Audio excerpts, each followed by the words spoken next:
Hello friends and welcome to the Exams Made Simple, and we are back again with the Hindu Complete Newspaper Analysis for 9th of July 2020.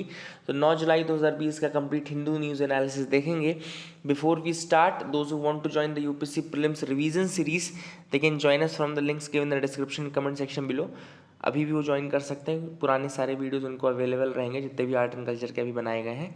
आज से नई series start होगी जिसमें कि हम science and technology start करने वाले हैं. ठीक है ना. तो साइंस एंड टेक्नोलॉजी आज हम स्टार्ट करेंगे. So you can join the revision series before that also. And हमारे नीचे सोशल मीडिया प्लेटफॉर्म्स की लिंक दी हुई है, तो आप वहाँ से हमको ज्वाइन कर सकते हैं. Let's start with the questions first. पहले आज के क्वेश्चंस देख लेते हैं जिनके आंसर्स आपको करने हैं. पहला क्वेश्चन है, consider the following statements with respect to Mount Leo Pargil. तो माउंट लियो पार्गिल के रिगार्डिंग स्टेटमेंट्स दे, आपको बताना कौन सा सही कौन सा गलत है. पहला स्टेटमेंट कह रहा है it is the third highest peak of Himachal. Second statement कह रहा है it lies in the Pir Panjal range. Which of the following statements are correct? One only, two only, both या none. So this is a question for you. लियो पार्गिल अभी news में था इसलिए मैंने आपसे पूछा ये किसके रिगार्डिंग जो स्टेटमेंट है कौन कौन से है. तो the correct answer for this will be B, two only. It is considered to be among the most challenging and technically difficult peak to scale and it lies in the Zanskar range. ये Zanskar range में lie करता है. Question था which of the following is incorrect. Okay, याद रखिएगा incorrect पूछा है. ठीक है, तो पहला सही है, थर्ड हाईएस्ट पीक है हिमाचल का, लेकिन पीर पंजल रेंज में ना रह करके ये झस्कर रेंज में है. इस कारण से ये सेकंड स्टेटमेंट गलत है. बी आंसर इसीलिए. ठीक है ना. तो याद रखिएगा it lies in the Zanskar range. And Indian army team successfully submitted Mount Leo Pargil. News में क्यों था? क्योंकि इंडियन आर्मी की टीम थी जिसने कि सक्सेसफुली माउंट लियो पार्गिल पे चढ़ाई की थी. तो याद रखिएगा झंस्कर रेंज में है और थर्ड हाईएस्ट पीक है आपका हिमाचल का. सेकेंड क्वेश्चन है, T N. Manoharan committee sometime seen in news recently was constituted for which of the following purposes. तो टी.एन. मनोहरन कमेटी इनमें से किस पर्पस के लिए बनाई गई थी? Options are to develop secondary market for corporate loans, B to constitute press council of India, C to review existing framework of corporate social responsibility, या D to inquire into flaws associated with public distribution system in India. तो आपको बताना है कि क्यों बनाई गई थी टी.एन. मनोहरन कमेटी. ये चार ऑप्शंस है. तो correct answer for this will be A, that is to develop the secondary market for corporate loans. Okay, तो कॉर्पोरेट लोन्स को सेकेंडरी मार्केट मतलब डेवलप करना सेकेंडरी मार्केट्स को कॉर्पोरेट लोन्स के लिए, इस कारण से ये टी.एन. मनोहरन कमेटी बनाई गई थी. Question number 3 is global fund GFTAM is a partnership designed to accelerate the end of which of the following diseases. तो ग्लोबल फंड नाम की जो चीज़ है, ग्लोबल फंड यानी कि GFTAM, ये इनमें से किन डिसीजेस को एंड करने के लिए पार्टनरशिप बनाई गई है? One is AIDS, second is Alzheimer's, third is measles, fourth is malaria, fifth is tetanus and sixth is tuberculosis. Correct answer आपको चूज करना है. Option are 1, 4 and 6, B 2, 3 and 5, C 2, 4 and 6, या D 1, 2, 4 and 6.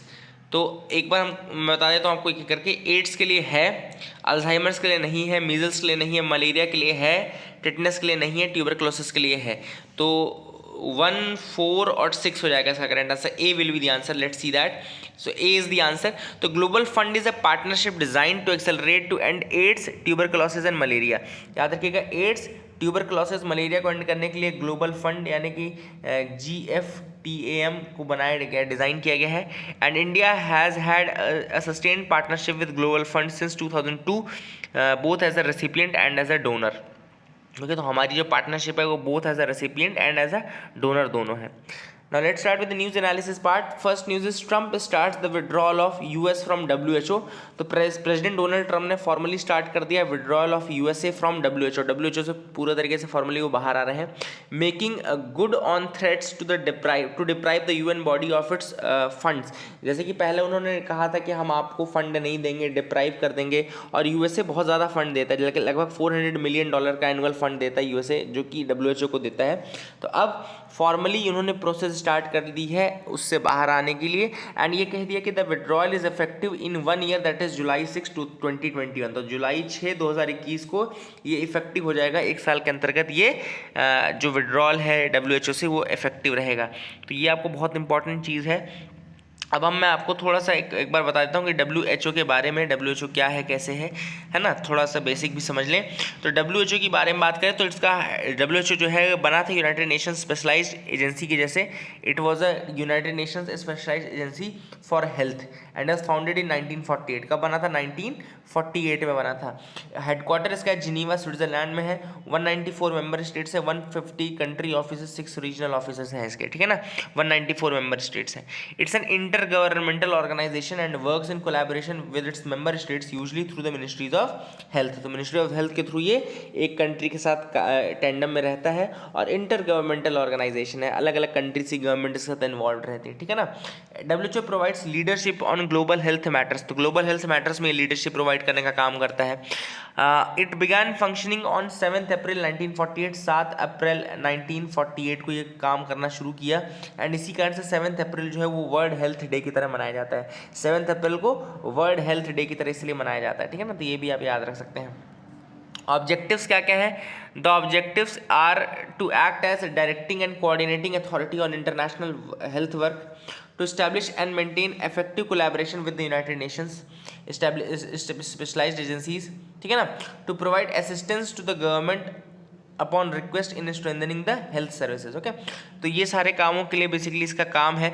To promote cooperation among the scientific and professional groups, ये भी करना का काम है, रिसर्च का काम है। एस्टैब्लिश करना हेल्थ के बारे में, हेल्थ पैंडेमिक्स के लिए स्टैंडर्ड्स बनाना, डायरेक्ट करना, कोऑर्डिनेट करना अगर कोई हेल्थ वर्क है तो उसके लिए कंट्रीज के साथ, ठीक है ना। इसके गवर्नेंस में अगर देखा जाए तो हाईएस्ट जिसकी बॉडी है वो वर्ल्ड हेल्थ असेंबली होती है, ठीक है ना। The world health assembly is composed of delegates representing members. Each member is represented by not more than 3 delegates, one of whom is designated by the member of chief delegate, member as chief delegate, ठीक है ना। तो ये आपको याद रखना कि world health assembly की जो हाईएस्ट डिसीजन मेकिंग बॉडी है वर्ल्ड हेल्थ असेंबली ही है, तो आप ये याद रख सकते हो। These are the facts regarding WHO। I hope you got clarity regarding that, ये चीज़ आपको याद रखनी चाहिए। आगे मूव करते हैं कि और कौन सी न्यूज़ आइटम है। तो आई थिंक यहाँ पे तो एडिटोरियल्स आएंगे बीच में। एडिटोरियल्स के पहले मैं आपको एक बार वो बता देता हूँ, एडिटोरियल बता ही देता हूँ, इंपॉर्टेंट ही एडिटोरियल्स। तो पहला जो एडिटोरियल है वो था the social contract needs to be rewritten. अब ये एडिटोरियल बहुत ज़्यादा मतलब कि वेग है, बहुत ज़्यादा वेग है, प्लस बहुत ज़्यादा ये कहना चाहिए कि मतलब कि ज़्यादा इसमें फैक्ट नहीं है, बहुत ज़्यादा इसमें फिलॉसफी ज़्यादा है। सबसे पहले ऑथर ने concept of social groups and उसके बारे में बताया कि सोशल कॉन्ट्रैक्ट है क्या। तो सोशल कॉन्ट्रैक्ट ये है कि सोशल ग्रुप्स जब एक दूसरे के साथ रहने के लिए एग्री करते हैं, they abide by the rules and वो क्या करते हैं कि हम एक साथ सोसाइटी में रहेंगे and we will abide by the rules, then ये जो है ये बहुत rudimentary form of social contract है कि मतलब कि हम आपके लॉ एंड ऑर्डर को फॉलो करेंगे, आप हमको सर्विसेज प्रोवाइड करो, आप हमको सर्विसेज प्रोवाइड करो, हम आपके लॉ एंड ऑर्डर को फॉलो करेंगे और सोसाइटी में जस्ट नेचर के साथ रहेंगे। तो this is the most rudimentary form of social contract, ठीक है ना। आगे मूव करते हैं। But the democratically elected governments they have found it more difficult to derive the legitimacy. Author ने यहाँ पे ये कहा है कि जो मोनार्कीज थी, मोनार्कीज या किंगडम्स थे, वो बहुत जल्दी अपनी लेजिटिमेसी अपनी मनवा लेते थे, मतलब लोग उनकी लेजिटिमेसी को जेन्युइनली मानते थे। लेकिन जो डेमोक्रेटिकली इलेक्टेड गवर्नमेंट्स है वो अपनी लेजिटिमेसी इतनी ज़्यादा ईजिली नहीं मनवा पाते। क्यों? क्योंकि मोनार्कीज ऑटोक्रेसीज में क्या रहता है कि फंडामेंटल फ्रीडम आपको नहीं रहती है इतनी ज़्यादा, है ना। जैसे किंगडम्स, मोनार्कीज और इस तरह से ऑटोक्रेटीज अगर रहेंगी तो वहाँ पे आपके पास इतनी फ्रीडम या फंडामेंटल राइट्स नहीं रहेंगे। लेकिन डेमोक्रेसीज में बहुत ज़्यादा फ्रीडम और स्पीच एक्सप्रेशन ये सब रहता है। इस कारण से डेमोक्रेटिक गवर्नमेंट्स को अपनी जो कहना चाहिए कि जो उनको बेसिकली कहना चाहिए कि उनकी जो लेजिटिमेसी है वो प्रूव करने में थोड़ा कुछ दिक्कत होती है, ठीक है ना। Unquestioned obedience is the holy grail of every autocrat. Author ने कहा कि क्या होता है कि डेमोक्रेसी में अनक्वेश्चनड ओबीडियंस नहीं होता, दे क्वेश्चन, है ना। डेमोक्रेसी में लोग क्वेश्चन करेंगे आपके ऊपर, लेकिन अनक्वेश्चनड ओबीडियंस अगर आपको चाहिए तो it is the holy grail of autocracy, वो ऑटोक्रेसी में ही पॉसिबल है। Modern society and modern government also use the social contract theory to claim legitimacy for their actions. तो मॉडर्न सोसाइटी भी सोशल कॉन्ट्रैक्ट थ्योरी का use करते हैं अपनी लेजिटिमेसी को प्रूव करने के लिए, ठीक है ना। But rely more on the theory as expounded by Hobbes and Rousseau. तो हॉब्स एंड रूसो ने भी इसके बारे में जो कुछ अलग पॉइंट दिए थे उनको भी काफ़ी ज़्यादा यूज़ किया जाता है। जैसे कि Hobbes believed that man in nature was solitary nasty and brutish. Hobbes ने कहा था कि man in nature was solitary nasty and brutish. For Rousseau man in nature was born free. Okay, Rousseau ने कहा था कि man in nature was born free. तो ये हॉब्स एंड रूसो का कंसेप्ट है जो कि उन्होंने दिया था। ओके, हॉब्स का कहना है कि मैन जो नेचर में रहता है वो सॉलिटरी होता है, नास्टी होता है एंड ब्रूटिश होता है। ओके, एंड रूसो का कहना है कि मैन अगर नेचर में है तो इट इज़ बॉर्न फ्री। मैंने बताया इस आर्टिकल में आपको कुछ भी ढंग का नहीं मिलेगा, लेकिन ठीक है चीज़ें बता देते हैं। अब ऑथर ने सोशल एग्रीमेंट के सोशल कॉन्ट्रैक्ट के 2 पॉइंट बताए। देखो यहाँ से थोड़ा ठीक आर्टिकल हुआ है।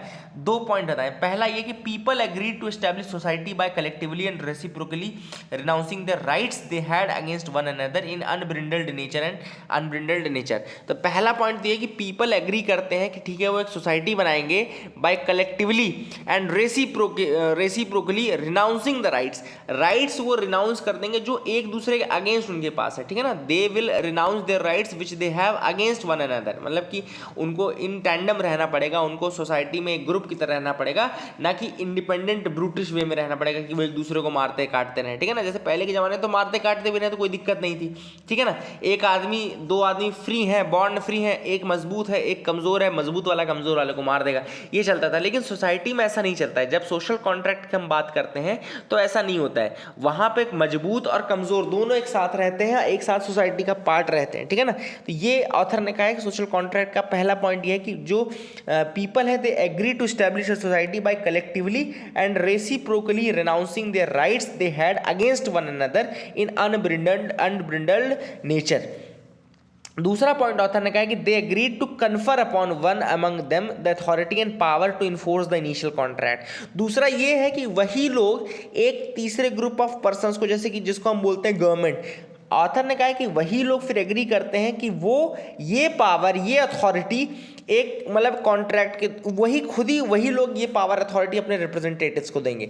जैसा कि हमने कॉन्स्टिट्यूशन में देखा है, प्रियम्बल में लिखा है we the people of India. मतलब वहाँ पे भी यही बोला है कि कॉन्स्टिट्यूशनल ऑटोक्थनी बोलते हैं उसको, कि we the people of India, मतलब कि हम लोगों ने ही ये पावर दी। मतलब कि एक तो हम सोसाइटी में एग्री करते हैं कि हम ठीक है एज अ सोसाइटी रहेंगे, दूसरी चीज़ खुद को गवर्न करने की पावर हम अपने रिप्रेजेंटेटिव्स को खुद हम देंगे। Okay, they will give that power to those people. ठीक है ना, तो ये सबसे बड़ी बात है कि ये है सोशल कॉन्ट्रैक्ट थ्योरी के 2 पॉइंट्स बेसिकली।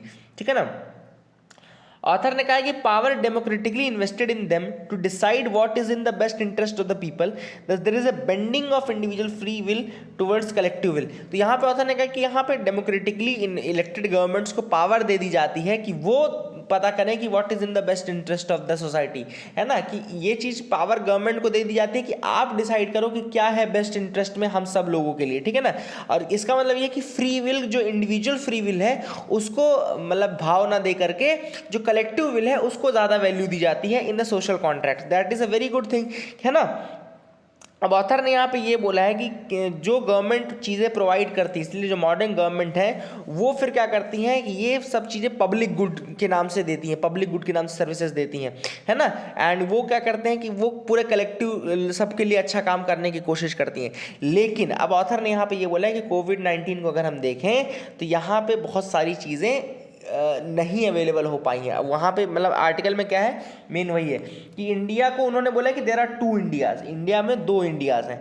क्या है, एक इंडिया के पास तो एक्सेस है हर चीज़ की, दूसरे इंडिया के पास एक्सेस नहीं है। ऑथर ने कहा कि एक इंडिया पूरे नॉर्म्स फॉलो करता है, सोशल डिस्टेंसिंग के पूरे मास्क सब लगाता है, ये सारी चीज़ें करता है, लेकिन दूसरा इंडिया है जो कि रेलवे स्टेशन में धक्के खाता है, जो कि पैदल गांव से गांव के लिए रिटर्न होके आ रहा है। तो ऑथर ने कहा है कि जब सोशल कॉन्ट्रैक्ट ही है, अगर सोशल कॉन्ट्रैक्ट ही है तो सोशल कॉन्ट्रैक्ट का भी हमने पूरा कंसेप्ट पढ़ा है ना। अब थोड़ा आर्टिकल आपको मज़ेदार लग रहा है ना। तो सोशल कॉन्ट्रैक्ट में क्या होता है बेसिकली कि एक फ्री विल जो रहती है, इंडिविजुअल की विल, उसको वैल्यू ना देकर के पूरे सोसाइटी की कलेक्टिव विल रहती है। तो इस कलेक्टिव विल में ये क्यों नहीं आ रहे हैं, ऐसा क्यों नहीं हो रहा है कि इन गरीब लोग जो माइग्रेंट हैं, जो पुअरेस्ट ऑफ द पुअर हैं, उनकी विल क्यों इंक्लूड नहीं की जा रही। तो ऑथर ने यहाँ पे इसलिए बोला कि there are 2 Indias. The first is an India that observes the social distancing, buys it groceries and provisions for is observing the precautions, है ना, they obey the government directives about COVID-19। And the second India is on the crowdy railways terminals, traveling long distances, okay, ये सारी चीज़ें दूसरे India में हो रही हैं। तो ऑथर ने यही कहा है कि सोशल कॉन्ट्रैक्ट को रीडिज़ाइन करने का क्यों बोला है, the social contract need to be rewritten, इसलिए बोला है क्योंकि ताकि जो दूसरा इंडिया है जहाँ जिसको ज़रूरत है वो भी उसके अंतर्गत आ सके, उस नेट के अंतर्गत आ सके, और गवर्नमेंट जो है डेमोक्रेटिकली इलेक्टेड गवर्नमेंट जो है वो उनके लिए भी उतना ही सोचे। Okay, so they should, why only a certain section of society should face the brunt of such a pandemic and all। तो ऑथर ने कहा क्यों ऐसा हो रहा है कि ये जो पैंडेमिक है इसका ब्रंट पूरा एक ही पार्ट ऑफ सोसाइटी फेस करती जा रही है, ठीक है ना। तो that is the thing which author says कि ऐसा नहीं होना चाहिए था, इसी कारण से उनको मतलब कि रिराइट करना चाहिए। अब ऑथर ने यहाँ पे एक कोफिशिएंट की बात की जहाँ जिसको बोलते हैं गिनी कोफिशिएंट। ओके, गिनी कोफिशिएंट जो होता है ये आपका याद रखिएगा कि सोशल इनइक्वालिटी के ऊपर होता है, ठीक है ना, सोशल इनइक्वालिटी के लिए होता है। That is very very important, और ये काफ़ी इंपॉर्टेंट है, याद रखिएगा गिनी कोफिशिएंट। तो गिनी कोफिशिएंट का अगर देखें तो Gini coefficient is a statistical measure to gauge the rich poor income और वेल्थ डिवाइड। तो रिच एंड पुअर का डिवाइड यानी कि इनइक्वालिटी को पता करने के लिए जो कोफिशिएंट होता है वो गिनी कोफिशिएंट कहलाता है, याद रखिएगा। एंड गिनी कोफिशिएंट में क्या होता है, इसकी वैल्यू 0 से 1 के बीच में रहती है। 0 का मतलब है परफेक्ट इक्वालिटी एंड 1 का मतलब है परफेक्ट इनइक्वालिटी, याद रखिएगा। 0 से 1 के बीच में इसकी वैल्यू होती है। 0 का मतलब होता है परफेक्ट इक्वालिटी एंड 1 का मतलब होता है perfect inequality. And a Gini coefficient below 0.40 is considered to be the within tolerable limits. तो 0.40 के नीचे का ही गिनी कोफिशिएंट होता है, वो टॉलरेबल लिमिट्स में माना जाता है, ठीक है ना। ये देखो यहाँ पे लिखा है कि अनइक्वल, यहाँ पे भी वो चीज़ लिखी है कि 0.4 से ज़्यादा है तो गिनी सोसाइटी जो है हाईली अनइक्वल है, मतलब वो फिर सोसाइटी हाईली अनइक्वल मानी जाती है, ठीक है ना। अब ऑथर ने वही चीज़ यहाँ पे बोली है, गिनी कोफिशिएंट का बता दिया, ठीक है। तो what is required is not just a decentralised approach but also a state which is sensitive and response not only to the needs of those who cry out for help but also meets the requirement of those who are voiceless. तो न केवल उनके लिए एक society की एक ऐसे system की ज़रूरत है जो कि डिसेंट्रलाइज्ड हो प्लस जो सेंसिटिव हो, ना केवल उनके लिए जो काफ़ी ज़्यादा चिल्लाते हैं, चिल्ला चोट करते हैं, बल्कि उनके लिए भी जो वॉइसलेस माने जाते हैं। तो वॉइसलेस का भी जो सुने वो भी है। ऑथर ने कहा है कि अगर आप सिर्फ उनका सुनेगा जो चिल्लाते हैं ये है, तो एक लेवियाथान का कंसेप्ट बोलते हैं, थॉमस हॉब्स का कंसेप्ट है कि जो माइटी स्टेट है उसको लेवियाथान बोलते हैं, which would rule by the will of the majority, जो कि केवल मेजॉरिटी के रूल से रूल करती है। एंड उन्होंने कहा कि ये कहा था कि लेवियाथान जो है वो सोल्यूशन नहीं हो सकता, that can not be a solution. Okay, therefore we have to look at those also who are voiceless. Okay, याद रखिएगा। दूसरा जो एडिटोरियल है वो है a case for extension of मनरेगा। अब यहाँ पे क्या हो रहा है कि मनरेगा के इंपॉर्टेंस के बारे में बताया जा रहा है। ऑथर ने कहा है कि 8.4 लाख पुअर हाउस होल्ड्स है जिन्होंने ऑलरेडी 80 दिन का काम कर लिया है, अपने 100 दिनों में से 80 दिन का काम ऑलरेडी 8.4 लाख पुअर्स ने अभी कर लिया है, ठीक है ना। फिर अगर हम देखा जाए तो मनरेगा and 1.4 lakh among those have completed the full quota, 1.4 lakh तो ऐसे जिन्होंने फुल कोटा कंप्लीट कर लिया है। तो ऑथर ने कहा कि ये नंबर्स क्या दिखाते हैं कि ये मनरेगा जो है बहुत ज़्यादा काम आ रहा है एंड बहुत ज़्यादा मदद कर रहा है in the rural area, specially जो माइग्रेंट लोग वापस लौट के जा रहे हैं उनके लिए, प्लस जो लोग परेशान रहे हैं इस दौरान, जो बाकी कोई काम नहीं कर सकते, उनके लिए भी मनरेगा बहुत ज़्यादा यूजफुल रहा है, ठीक है ना। तो ऑथर ने कहा कि काफ़ी ज़्यादा इंपॉर्टेंट है। ऐसे में हमको क्या चाहिए कि हम इस मनरेगा को और एक्सटेंड करें और लोगों तक पहुँचाएँ, प्लस इसमें जो वर्क डेज थे उनको इंक्रीज करना है, क्योंकि ये जो स्कीम है ये it has came as a huge relief to the poor families. तो एक ऐसी चीज़ है जो कि ह्यूज रिलीफ की तरह आई है to the poor families, therefore इसका काफ़ी ज़्यादा आपको नंबर ऑफ डेज बढ़ाने की ज़रूरत है।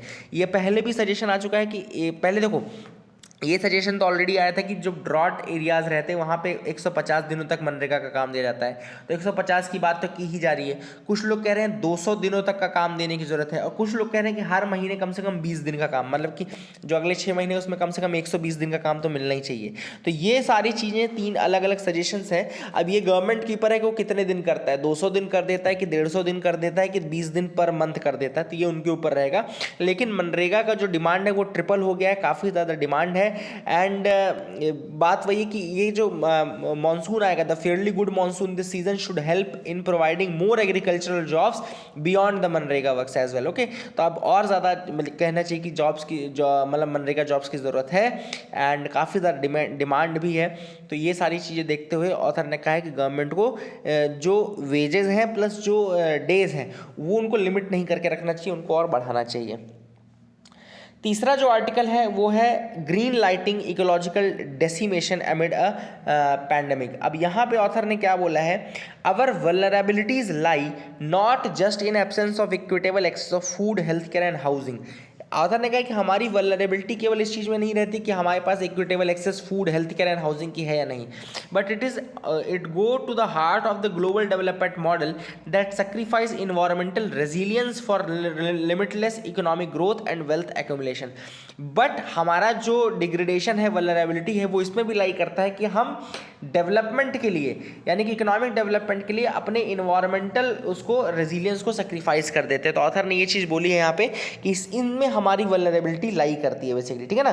The accelerating destruction of wild habitats, forest and diversified food systems for urbanisation, mining and industry means pathogens which were once largely confined to animals and plants in the wild are now better position to infect humans.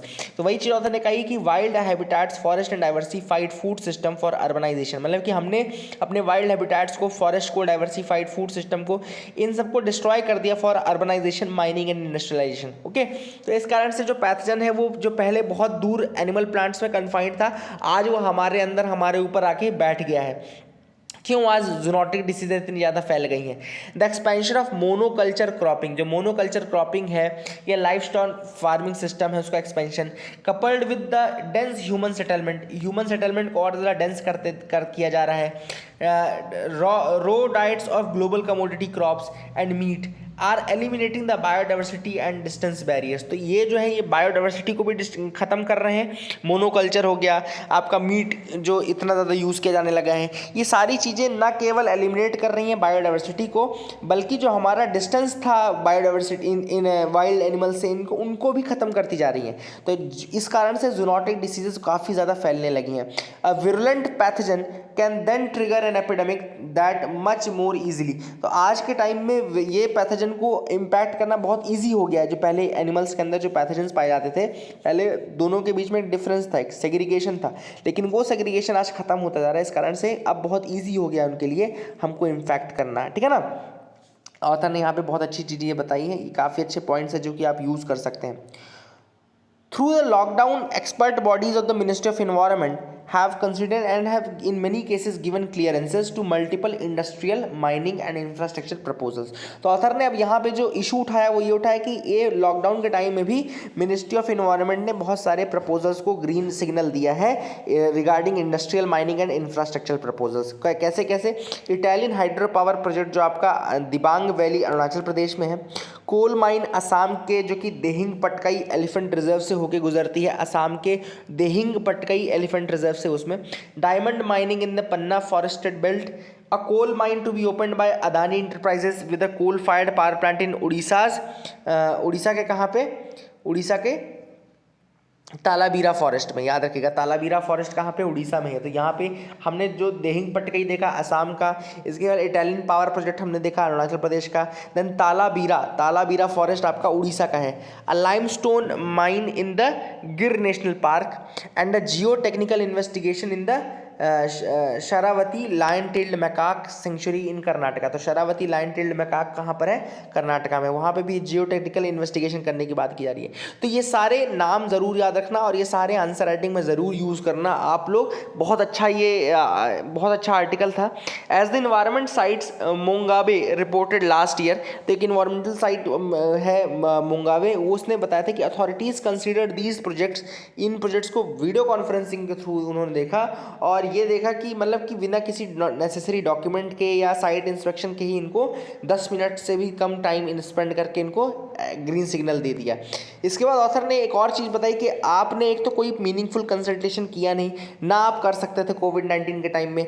दूसरा, आपने जून 30 दे दी थी deadline for the environmental impact assessment, जिसको चलो court ने letter अगस्त 11 तक कर दिया है, लेकिन इन्वायरमेंटल इम्पैक्ट असेसमेंट में भी आपने पोस्ट फैक्टो अप्रूवल की बात कर दी। मतलब कि प्रोजेक्ट एक बार स्टार्ट हो जाए उसके बाद भी आपको अप्रूवल मिल जाएगा। मतलब कि पहले आप स्टार्ट कर लो, बिना अप्रूवल के जो पहले स्टार्ट नहीं हो सकता था इन्वायरमेंटल क्लियरेंस के, अब आप स्टार्ट कर लो लेकिन बाद में आपको मिल जाएगा। तो ये बहुत एक गलत चीज़ हो गई है। इस कारण से बहुत सारे प्रोजेक्ट्स ऐसे हैं जो कि स्टार्ट हो जाएंगे और वो काफ़ी नुकसान आपके इन्वायरमेंट को पहुँचा सकते हैं।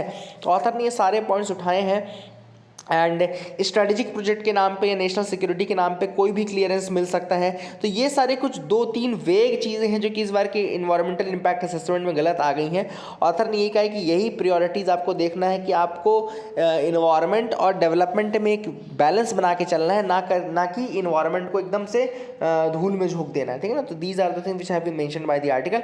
आई hope you got clarity regarding that. आगे मूव करते हैं, देखते हैं और क्या इंपॉर्टेंट न्यूज़ आइटम्स है जिनके बारे में हमको जानना है। UAE in support of open skies agreement with India. तो यूएई ने कहा है कि they are in support with open skies agreement with India, और वो चाहते हैं कि ओपन स्काईज एग्रीमेंट इंडिया के साथ उनका हो। अब इंडिया और यूएई के बीच में लगभग 1068 फ्लाइट्स होती हैं in a week between India and UAE, and they are operated by the airlines of the two countries under the bilateral air service agreement. तो इनका अभी जो एग्रीमेंट है वो है बायलैटरल एयर सर्विस एग्रीमेंट है, और ये उसको ओपन स्काईज एग्रीमेंट के रूप में, ओपन स्काईज ट्रीटी के रूप में करवाना चाहते हैं, ठीक है ना।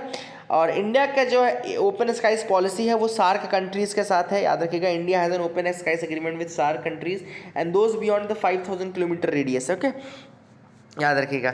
And which implies that nations within this distance need to enter into a bilateral agreement and mutually determine the number of flights between their airlines can operate. तो यहाँ पे ये 5000 किलोमीटर के अंदर जितनी कंट्रीज है वो डिसाइड करते हैं कि कितनी फ्लाइट्स उनके बीच में चलेंगी। तो ये थोड़ा रिविजिट करने के लिए बोला है जो यूएई है उन्होंने, कि आप इसको रिविजिट करो। अभी ओपन स्काईज एग्रीमेंट एक दूसरी कारण से भी न्यूज़ में था, क्योंकि डोनाल्ड ट्रंप ने कहा था कि they will pull out of open skies treaty.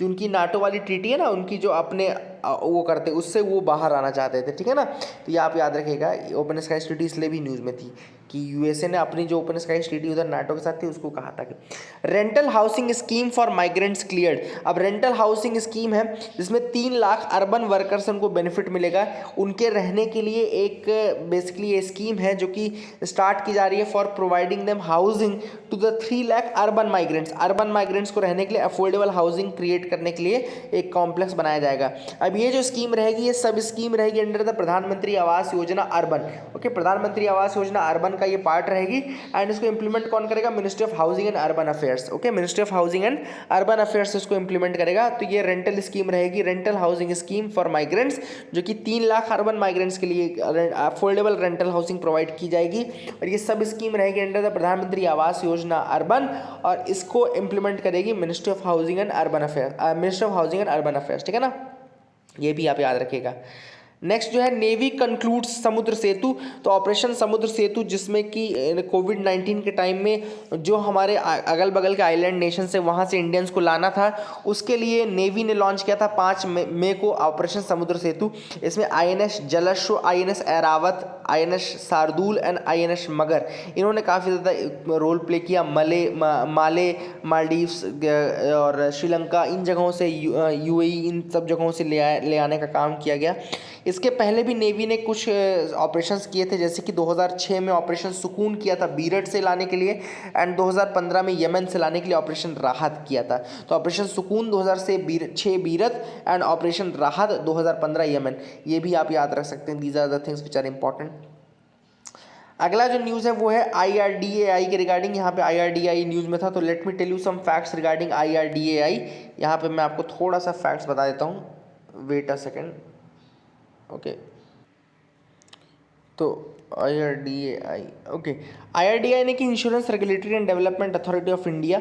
याद रखिएगा कि ये जो IRDAI है ये एक रेगुलेटर है जो कि इंश्योरेंस सेक्टर को रेगुलेट करता है। इस्टेब्लिश किया गया था बाय द पार्लियामेंट्स एक्ट, जिसको कि insurance regulatory and development authority act 1999 कहते हैं। तो उस एक्ट से 1999 के एक्ट से बनाया गया था। स्टैट्यूटरी बॉडी है और इसका जो हेडक्वार्टर है वो हैदराबाद में है, तेलंगाना में। 2001 के पहले इसका हेडक्वार्टर न्यू दिल्ली में था, ये भी याद रख सकते हैं आप। इसका काम क्या है? Basically primary purpose is to protect the rights of the policy holders in India, gives the registration certificate to insurance companies in the country, okay. तो रजिस्ट्रेशन ये सब काम करने का काम भी ये करते हैं basically. And it also engages the renewal, modification, cancellation etc of the registration. It also creates regulation to protect policy holders interest in India, ठीक है। तो ये सारे काम बेसिकली IRDAI के हैं, तो आप इसको याद रख सकते हैं। 40-year-old puzzle about the production of lithium in stars is solved now. अब हुआ क्या है, देखो होता क्या था कि अभी तक ये माना जाता था कि स्टार्स में लिथियम कम है। एक्चुअली ये माना जाता था कि स्टार्स एक्चुअली डिस्ट्रॉय करते हैं लिथियम को, ठीक है, ये माना जाता था। क्यों ऐसा माना जाता था? क्योंकि अर्थ और सन के बीच में अगर हम देखा जाए तो अर्थ में ज़्यादा लिथियम था, सन में कम लिथियम था। तो ये माना जाता था कि स्टार्स में कम लिथियम है और प्लैनेट्स में ज़्यादा लिथियम है। लेकिन अब एक नई स्टडी आई जिसमें ये पता चला है कि स्टार्स जो हैं ये बहुत ज़्यादा लिथियम रिच होते हैं। क्यों ऐसा होता है? क्योंकि इनकी एक स्टेज है, रेड जाइंट स्टेज होती है, जिसके बाद रेड जाइंट स्टेज के बाद ये रेड क्लम्प स्टेज पे पहुँचते हैं। रेड जाइंट स्टेज के बाद ये रेड क्लम्प स्टेज में पहुंचते हैं और उस स्टेज में they produce lithium in what is known as helium flash. तो उसके बाद वो हीलियम फ्लैश के नाम से मतलब लिथियम बहुत ज़्यादा प्रोड्यूस करते हैं और अपने आप को बहुत ज़्यादा लिथियम रिच बना लेते हैं। तो याद रखिएगा, स्टार्स जो रहते हैं वो लिथियम रिच नहीं माने जाते थे पहले, लेकिन अब ये पता चला है कि रेड जाइंट स्टेज के बाद जो रेड क्लम्प स्टेज है उसमें वो लिथियम प्रोड्यूस करते हैं, जिसको कि हीलियम फ्लैश कहा जाता है, और इसके थ्रू वो अपने आप को लिथियम से एनरिच कर लेते हैं। ठीक है ना। The study challenges the present understanding of nuclear synthesis in stars। तो अभी जो ये नई स्टडी आई है इसने चैलेंज किया है जो अभी तक की स्टडी चल रही थी। ठीक है ना। That is the thing which is important. I hope you got clarity. That is it for the day. Thank you and have a nice day.